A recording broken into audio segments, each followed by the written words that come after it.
MUDA కేసులో Karnataka CM సిద్ధరామయ్యతో పాటు ఆయన భార్యకు ఊరట లభించింది. ఈ స్కామ్లో సిద్ధరామయ్యకు లోకాయుక్త క్లీన్ చిట్ ఇచ్చింది. ముడా కుంభకోణంలో ముఖ్యమంత్రికి వ్యతిరేకంగా ఎలాంటి ఆధారాలు లేవని లోకాయుక్త స్పష్టం చేసింది.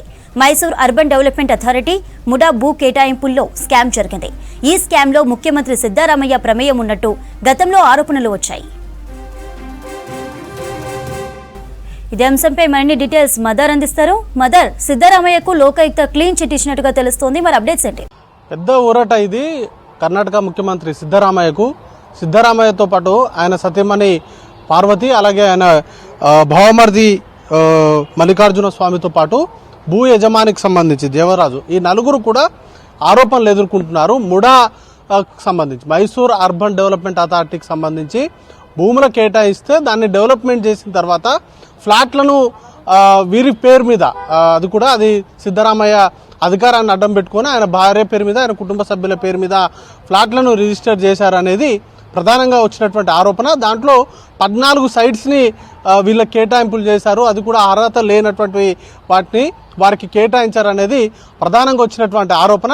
దానికి సంబంధించి ఒక సామాజిక కార్యకర్త స్నేహమయ్యి వేణుగోపాల్ అనేటువంటి వ్యక్తి దీనికి సంబంధించినటువంటి కేసును అనేది కూడా ఫిర్యాదు చేశారు. దీనిపైన విచారణ జరపాలి అనేటువంటి అంశాన్ని తీసుకొస్తూ దానికి సంబంధించి ఫిర్యాదు చేశారు. దానిపైన సుప్రీంకోర్టులో కూడా, కర్ణాటకకు సంబంధించి అక్కడ ఉన్నటువంటి హైకోర్టులో కూడా దీనిపైన విచారణ అనేది కూడా జరుగుతూ ఉంది.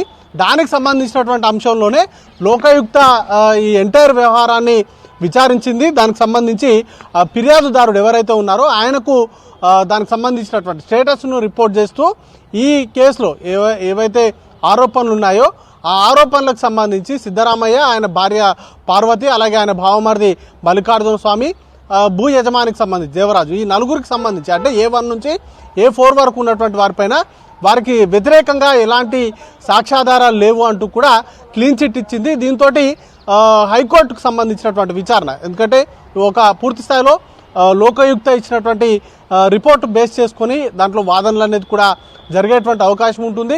గతంలో కూడా ముడాకు సంబంధించినటువంటి అంశం తెరపైకి వచ్చినప్పుడు కాంగ్రెస్ పార్టీకి సంబంధించినటువంటి నాయకులు కావచ్చు, లేకపోతే సిద్ధరామయ్య కావచ్చు, ఆయన పైన వచ్చినటువంటి ఆరోపణలు ఖండించారు. కావాలని రాజకీయ కోణంలోనే తనను ఈ కేసులో ఇరికించేటువంటి ప్రయత్నం చేస్తున్నారంటూ కూడా వాటిని తోసిపుచ్చేటువంటి ప్రయత్నం కూడా చేశారు. ఇప్పుడు తాజాగా లోకాయుక్త కూడా ఈ నలుగురికి సంబంధించినటువంటి అంశాల్లో ఏవైతే ఆరోపణలు వచ్చాయో వాటికి ఎగనెస్ట్గా ఎలాంటి సాక్ష్యాధారాలు లభించలేదంటూ కూడా క్లీన్ చిట్ ఇవ్వడం జరిగింది. చంద్రిక, ముడా కేసులో కర్ణాటక సీఎం సిద్ధరామయ్యతో పాటు ఆయన భార్యకు ఊరట లభించింది. ఈ స్కామ్లో సిద్ధరామయ్యకు లోకాయుక్త క్లీన్ చిట్ ఇచ్చింది.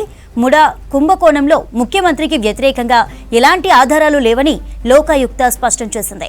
Mysore urban development authority MUDA భూ కేటాయింపుల్లో స్కామ్ జరిగింది. ఈ స్కామ్లో ముఖ్యమంత్రి సిద్ధరామయ్య ప్రమేయం ఉన్నట్టు గతంలో ఆరోపణలు వచ్చాయి. ముడా భూముల కేటాయింపుల వివాదంలో ఖరీదైన భూములు ఆయన భార్య పార్వతికి దక్కేలా సిద్ధరామయ్య కుట్ర చేశారని సమాచార హక్కు చట్టం కార్యకర్తలు టీజే అబ్రహం, ఎస్పీ ప్రదీప్, స్నేహమయ్య కృష్ణ చేసిన అభ్యర్థనపై రాష్ట్ర గవర్నర్ సంచలన నిర్ణయం తీసుకున్నారు. ఏకంగా ముఖ్యమంత్రిపై విచారణ చేపట్టేందుకు గవర్నర్ తావర్ చంద్ గెహ్లోత్ అనుమతి ఇవ్వడం కర్ణాటక రాజకీయాల్లో సంచలనం సృష్టించింది. సిద్ధరామయ్య భార్య పార్వతికి మైసూరులోని కేసరే గ్రామంలో 3 ఎకరాల భూమి ఉంది. దాన్ని ఆమె సోదరుడు మల్లికార్జున్ ఆమెకు బహుమతిగా ఇచ్చారు. అయితే ఈ భూమిని అభివృద్ధి కోసం ముడా స్వాధీనం చేసుకుంది. పరిహారం కింద 2021లో పార్వతికి దక్షిణ మైసూరులోని ప్రధాన ప్రాంతమైన విజయనగర్లో 38,283 చదరపు అడుగుల ప్లాట్ను ప్రభుత్వం కేటాయించింది. పరిహారం కింద ఇచ్చిన ప్లాట్ మార్కెట్ విలువ కేసరేలో ఆమె నుంచి స్వాధీనం చేసుకున్న భూమి కంటే ఎక్కువ అని బీజేపీ ఆరోపించింది. దీంతో ముడా కుంభకోణం తెరపైకి వచ్చింది.